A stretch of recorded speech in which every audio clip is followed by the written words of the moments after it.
कभी सोचा है इंडिया के हाईकोर्ट जजेस कितना कमाते हैं, या फिर ये जजेस के रैंक्स का क्या सीन, और एक चीफ जस्टिस और बाकी जजेस में क्या फर्क होता है, और ये लोग कैसे बनते हैं इतने बड़े जज। ये वीडियो एंड तक देखो, क्योंकि आज हम खोलेंगे इंडिया के जजेस के रैंक्स, सैलरी और उनके लग्जूरियस पर्क्स के सारे सीक्रेट्स।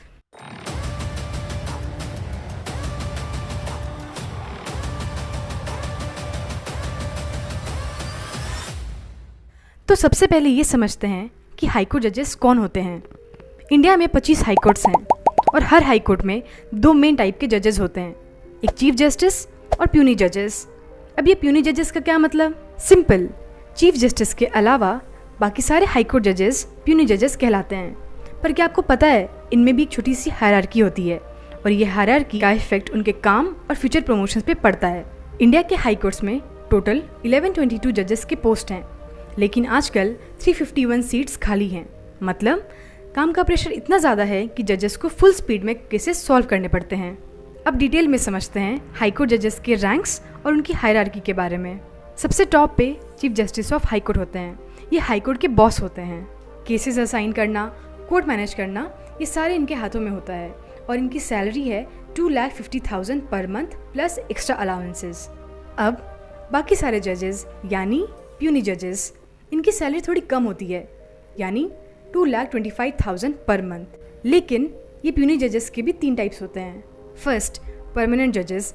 ये फुल टाइम जजेस होते हैं जो 62 साल की उम्र तक काम करते हैं। इनकी सीनियरिटी डेट ऑफ अपॉइंटमेंट से डिसाइड होती है, और ये बड़े केसेस और डिवीजन बेंचेस पे काम करते हैं। सेकेंड, एडिशनल जजेस। ये टेम्पररी जजेस होते हैं जो 2 साल के लिए अपॉइंट होते हैं जब केसेस का बैकलॉग ज़्यादा होता है, लेकिन बाद में ये परमानेंट बन सकते हैं। थर्ड, एक्टिंग जज। ये भी टेम्पररी होते हैं जब कोई अर्जेंट वैकेंसी होती है। ये यूजुअली सीनियर एडवोकेट्स या डिस्ट्रिक्ट जज होते हैं जो थोड़ी देर के लिए हाईकोर्ट जज बन जाते हैं। अब सवाल ये है, इन सब प्यूनी जजेस की सैलरी सेम है या अलग? तो इसका आंसर है सेम। चाहे परमानेंट हो, एडिशनल हो या फिर एक्टिंग जजेस हो, सबको 2,25,000 ही मिलता है। सो नो डिस्क्रिमिनेशन इन पे।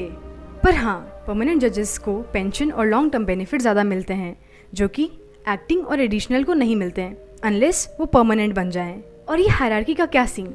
चीफ जस्टिस के बाद परमानेंट जजेस सबसे सीनियर होते हैं, फिर एडिशनल और फिर एक्टिंग जजेस। सीनियरिटी का असर पड़ता है केस एलोकेशन और फ्यूचर प्रमोशंस पे, जैसे सुप्रीम कोर्ट जज बनने का चांस और चीफ जस्टिस बनने का मौका। अब बात करते हैं सैलरी और पर्क्स। इंडिया के हाईकोर्ट जजेस की बेसिक सैलरी 2,25,000 पर मंथ होती है और चीफ जस्टिस की 2,50,000 पर मंथ। लेकिन ये तो बस शुरुआत है, इनके अलावा मिलते हैं ये awesome perks. First, DNS allowance, DA. ये इन्फ्लेशन के हिसाब से बढ़ता है। अभी अराउंड 50% ऑफ बेसिक पे, मतलब ₹1,12,500 एक्स्ट्रा हर महीने। Second, house rent allowance, HRA, 24% of basic salary, यानी ₹54,000 पर मंथ, या फिर free government bungalow. Third, sanctuary allowance. Chief justice को ₹34,000 और प्यूनी जजेस को ₹27,000 हर महीने ऑफिशियल एक्सपेंसेस के लिए। 4, फर्निशिंग अलाउंस।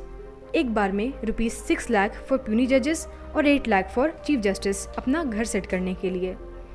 और भी पर्क्स होते हैं, जैसे free car, driver, security, medical facilities और लीव ट्रैवल कंसेशंस। तो टोटल मिलाकर एक हाई कोर्ट जज का एनुअल पैकेज डीए और सारे पर्क्स के साथ लगभग 36 to 40 लाख तक जाता है। और रिटायरमेंट के बाद परमानेंट जजेस को मिलता है ₹1,12,500 per month pension plus ₹20 lakh gratuity. Chief justice को थोड़ा ज़्यादा, ₹1,25,000 मंथली पेंशन। और इनकी salary consolidated fund of India से आती है और ये टैक्सेबल भी होती है। तो इतना पैसा है, पर रिस्पॉन्सिबिलिटी भी उतनी ही बड़ी है। तो दोस्तों, अब आपको पता चल गया होगा एक हाई कोर्ट जज के रैंक, सैलरी और उनके पर्क्स का फुल सीन क्या है। और अगर आप क्यूरियस हो कि सुप्रीम कोर्ट जजेस कितना कमाते हैं और जुडिशियल सिस्टम के क्या सीक्रेट्स हैं, तो चैनल को सब्सक्राइब करो, बेल आइकन दबाओ और कमेंट में बताओ कैसा लगा आपको ये इन्फॉर्मेशन। तब तक के लिए स्टे क्यूरियस, स्टे इन्फॉर्म्ड। मिलते हैं नेक्स्ट वीडियो में। जय हिंद, जय भारत।